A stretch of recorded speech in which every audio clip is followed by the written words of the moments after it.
Now I'd like to get started with Scott. Oh, by the way, I want to introduce you. Thank you. Stand up. Are you ready, Scott? This guy here has been here for a long time. He's we keep retreading him a little bit. But he was in the Battle of Bulge, and he's a combat infantryman. And when I'm talking to students in schools, I tell them it takes 200 people, but one man on the ground with a bayonet in his hand facing the enemy. And that's right. It takes everybody from stenographers to coal diggers to people running the tractors, sewing garments.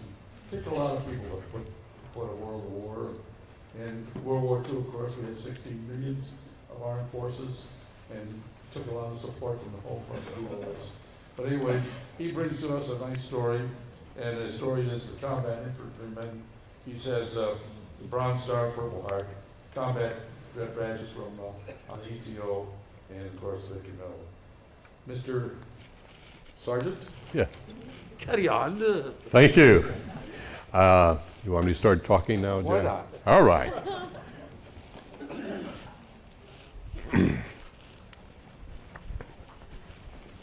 Bill. You need to say your name, Oh. I know everybody knows it. Well, the subject is World War II, as you can see. And let's go to the next slide.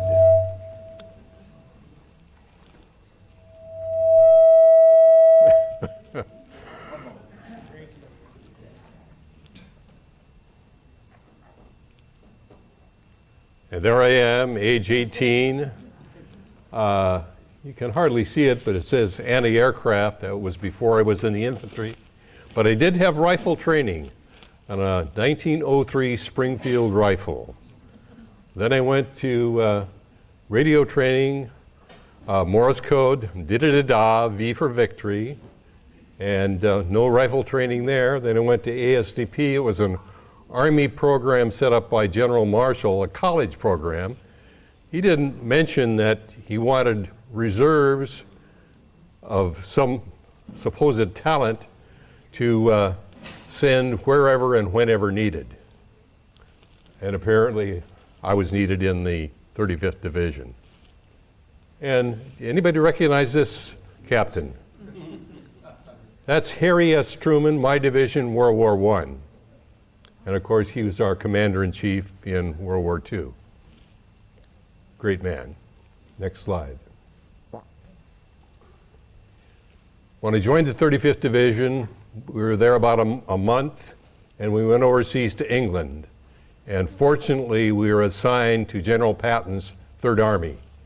And you can hardly see it, but that's General Patton on my left. And General Eisenhower. General Eisenhower was from Kansas, and the 35th Division was a Kansas, Nebraska, Missouri National Guard unit. Good, reliable, steadfast, dependable Midwestern guys, and replacements from all over, including me from California. Next slide. This is where I'm going to take you. We landed on Omaha Beach, broke out of the hedgerow country, and rolled through France, then up to the Battle of the Bulge, across the Rhine, all the way to the Elbe River, where we met the Russians. Next slide. This is what the hedgerow country of Normandy looks like with an aerial photo. And I suppose the intelligence people said, hey, that'll be a piece of cake to go through. Our tanks will just run right through that small hedgerow stuff. Next slide. That's what it really was like. The hedgerows were embankments, 4, 6, sometimes 8 or even 10 feet tall, 3 feet at the base. Our tanks wouldn't go through them. So there was an Army sergeant by the name of Cullen, and he was a mechanic and a welder. And in talking to some of his buddies, one of them said, well, why don't we get some scissors or something and cut through those things? Everybody laughed except Sergeant Cullen. He went down to the beaches, and there was German steel around there, and he fashioned some prongs, and he put them on the tanks, And then he ran it through a hedgerow, and sure enough, it worked. And they called them rhino tanks. General Bradley heard about it, and he ordered 500 of those things. Next slide. Now we're in Normandy. This is the 60th anniversary of when we went to visit, retrace our steps. This is my lieutenant, Jack Yost. I was assigned to Jack Yost. They can't hear you.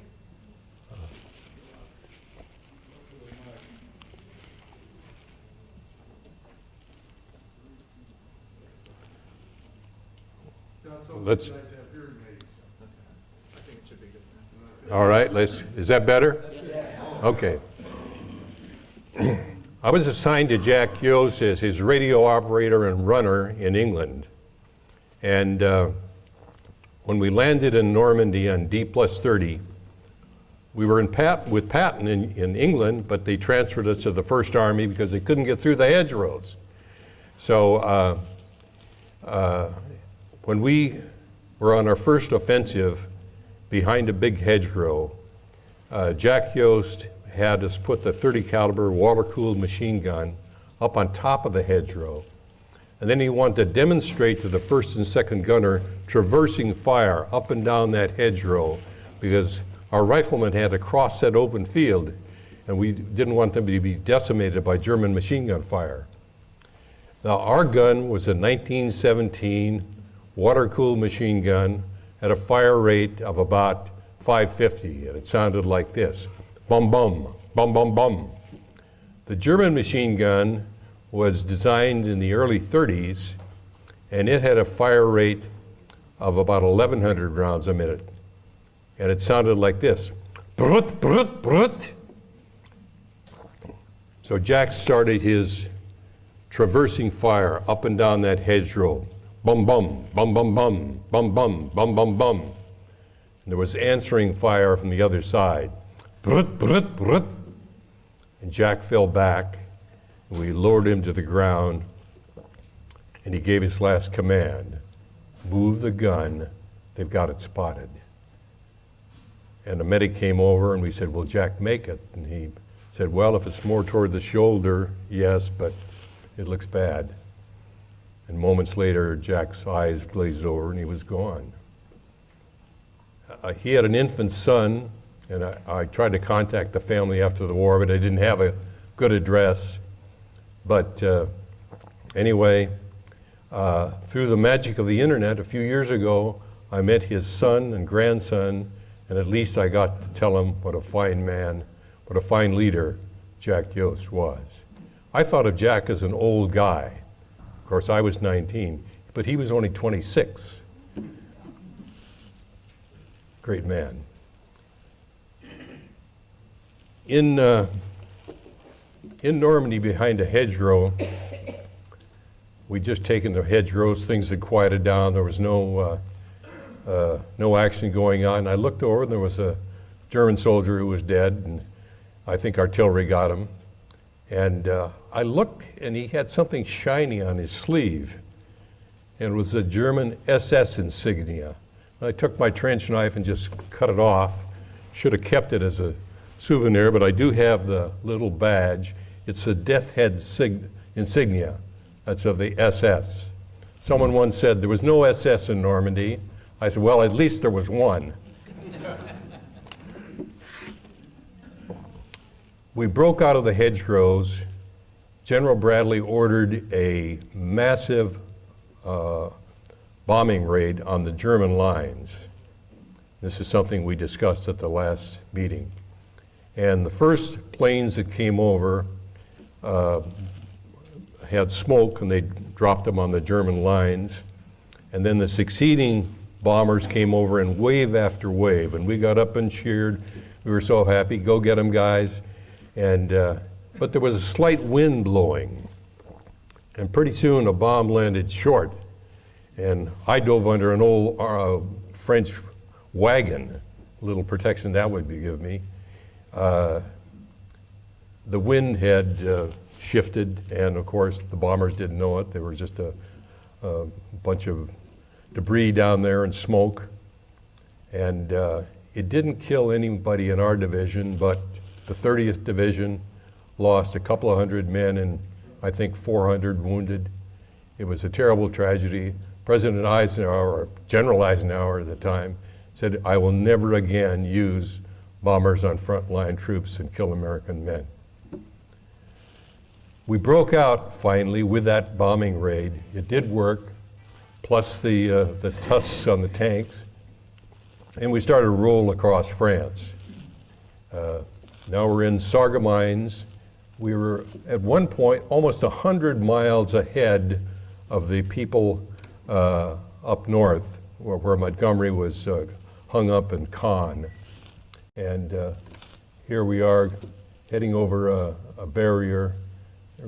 This is almost at the German border. Next slide. Now we're at the Battle of the Bulge. This is my battalion, 2nd Battalion, snow on the ground. You see how spaced out we are? In the movies, everybody's jammed together so they can get good pictures. This is the way you space out. If you jam up, you invite artillery fire. Next slide. This is a 4.2 mortar outfit in the Bulge. They were attached to our division, and they were great mortar fire, and we really appreciated having them with us. This is in the Bulge. Next slide. This is Bastogne. That's what it looked like. The 101st was surrounded in Bastogne, and German artillery just decimated the town.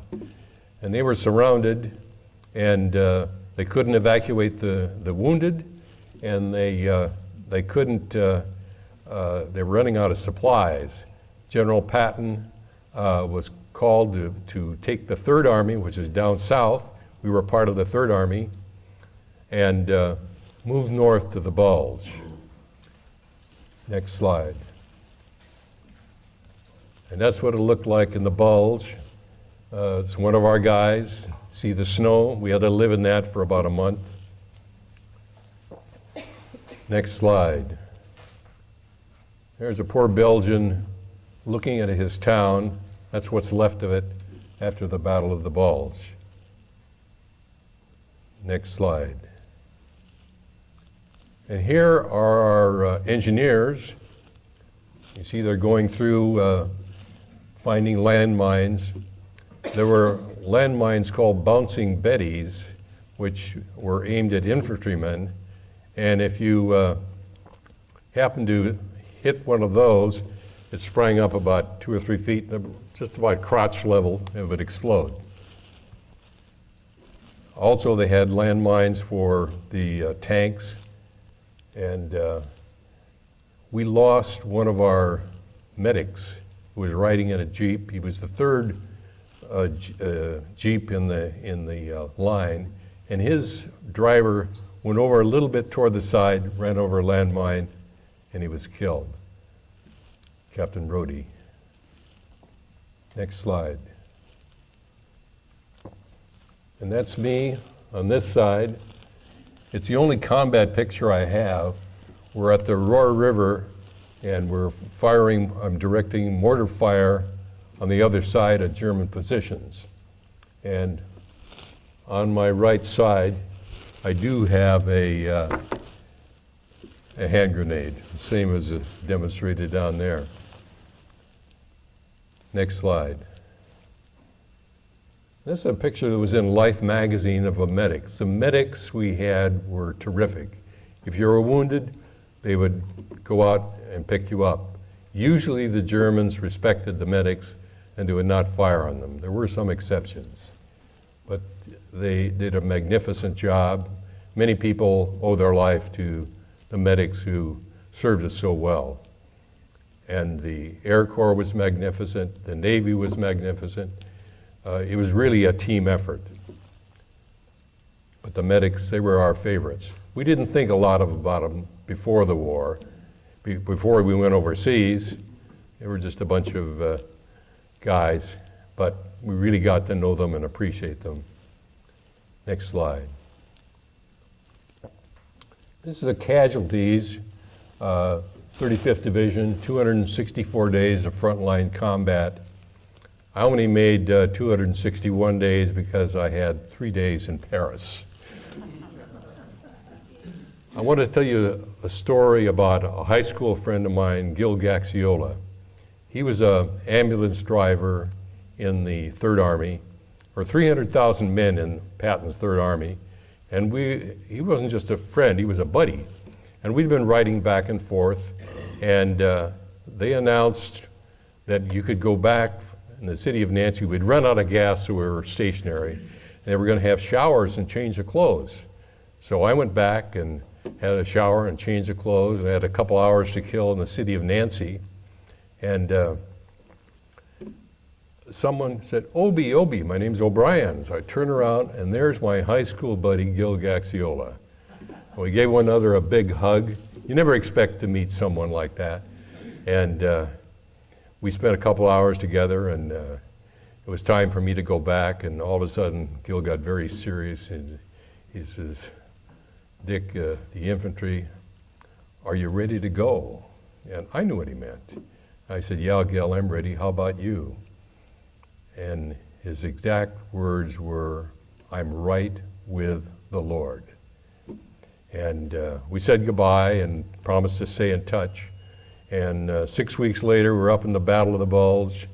Hadn't had any mail for a while, and I got a bushel basket full of mail. And here's my letter to Gil Gaxiola. It came back. I said, the Army, they can't even find Gil. He's probably 30 miles from here. And then I looked at it again, and there was one word written across the addressee, deceased. His ambulance was hit by a shell, and he was killed instantly.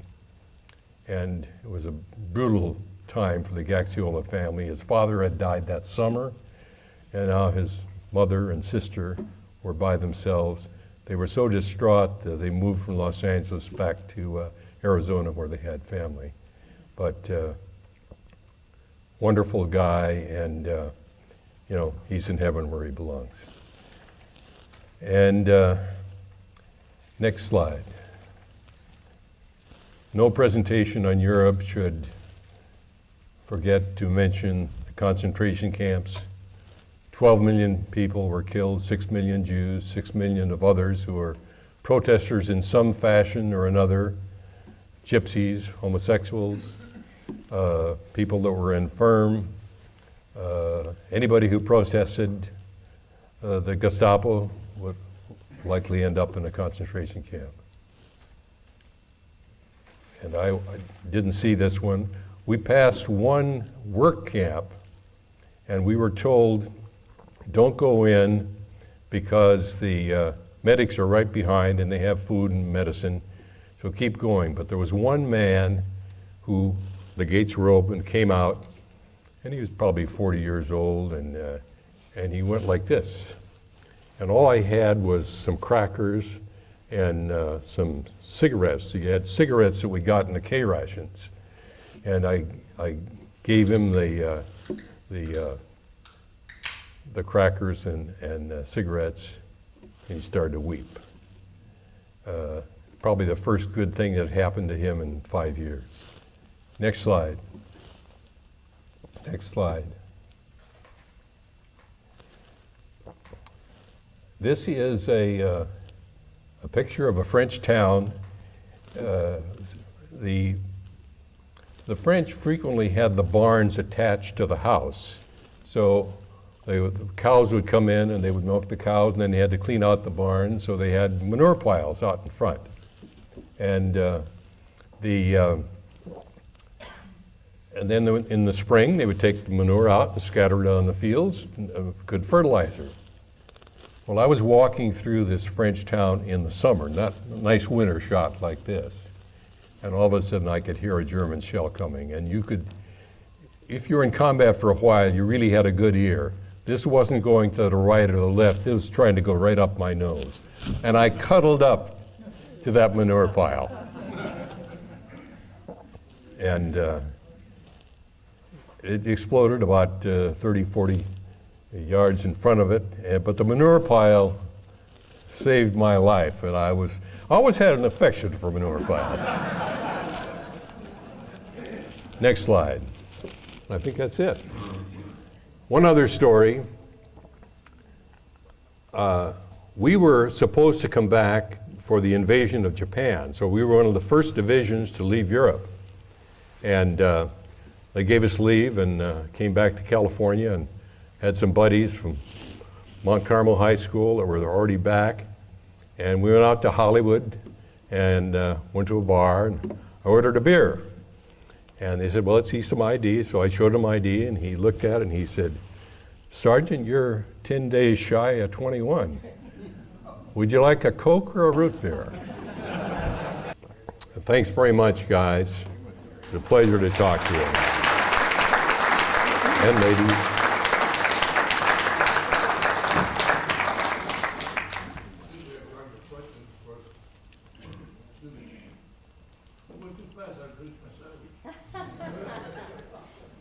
God, bail me out. Are there any questions? I'm sure there must be some questions for Dick. Dick, when you landed in Normandy, how far had the Americans progressed? Oh, we were only, Will you repeat the question? When you landed in Normandy, how far had the Americans progressed forward at that time, after 30 days? the front was 10 miles in when we got there. There was great planning for D-Day itself, but they didn't count on the hedgerows and how Germans could use those as embankments to stop our advance. So when we went in to Normandy, we went up about 10 miles to the front. And we dug in that first night, and a German plane came over, and a small plane dropped some anti-personnel bombs, didn't hit us, and it was a small German plane that had synthetic gas, so the motor was kind of a funny sounding thing, and we nicknamed it Washing Machine Charlie.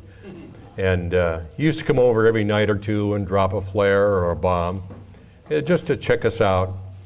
And so, any other questions? Yes, sir. I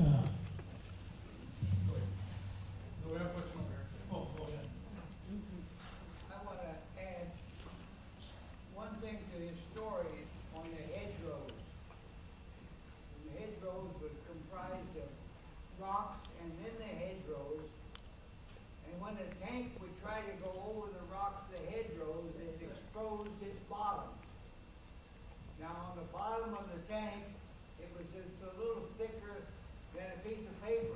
And the front of the tank, the Sherman, had 3 to 4 inches on the front, 2 to 3 inches on the side. The turret was thick, and when the tank went over the hedgerows, it exposed its bottom. And the German, any gun that he had, could shoot from the bottom of the tank and disable it. And they were, and my point of view, the American Army knew of these hedgerows before they went in there, but they didn't do anything to conquer them until the soldiers was trying to get over them. I'd like to give a little commendation to Dick and the 35th Infantry Division. My outfit was the 30th, and when they made the breakout from the beach, it was sort of parallel. Dick's outfit was on our starboard flank, and when our outfit made the hit on, you probably heard about the Lost Battalion on Hill 314 in France. It took a hell of a pounding. My outfit lost almost 90% of the men, and those that came off the hill were in no shape to continue. But Dick's outfit, 30th Infantry, came up just at a particular critical time, and took the heat off of my outfit. And the skies cleared about the same time. Not only did our dive bombers come in, but also Dick's 35th Infantry Division. God help you. Thank you. Good. Yeah, I wonder if you could confirm some things that I thought I had found out. Can you speak up a little bit so everybody? My father-in-law was a medic in Germany,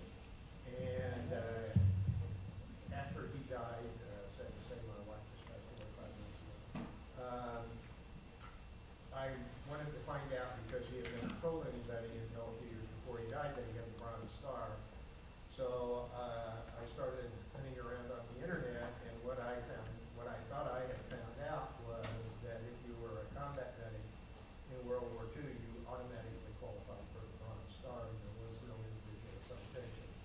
I'm curious if anybody can confirm that story. President Roosevelt reversed that. I had the Bronze Star for a while, but it was revoked. And you remember that? Sure.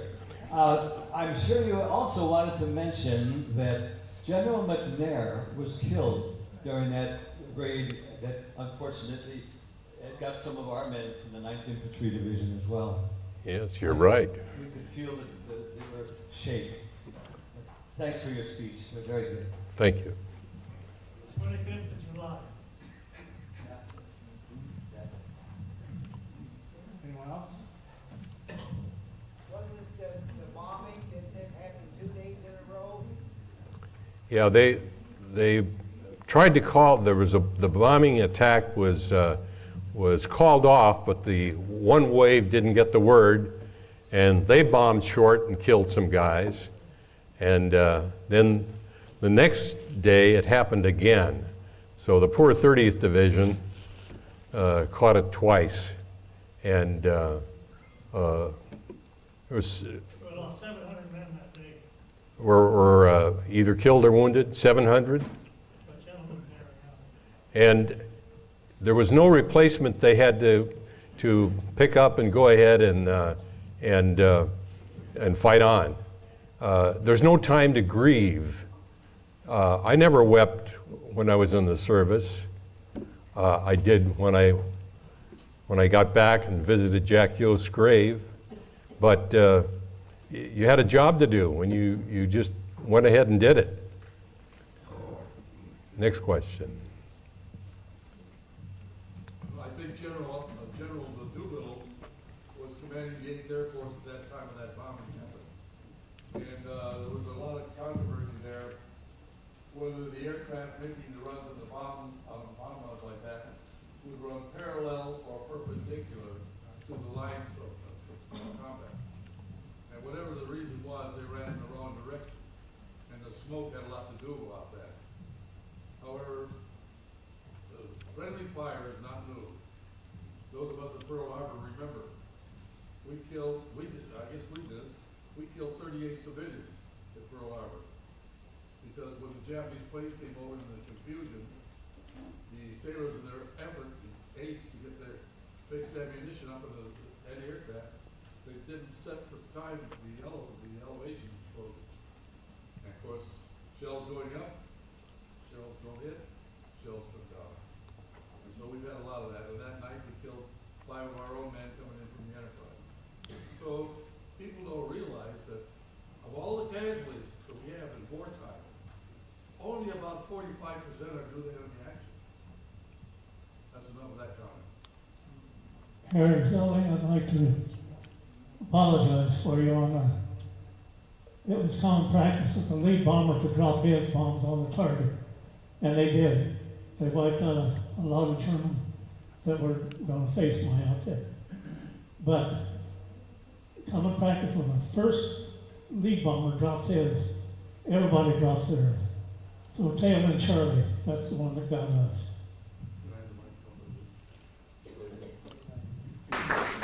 Now, you give me a signal? Thank Dick O'Brien for his presentation. Did he give it yet?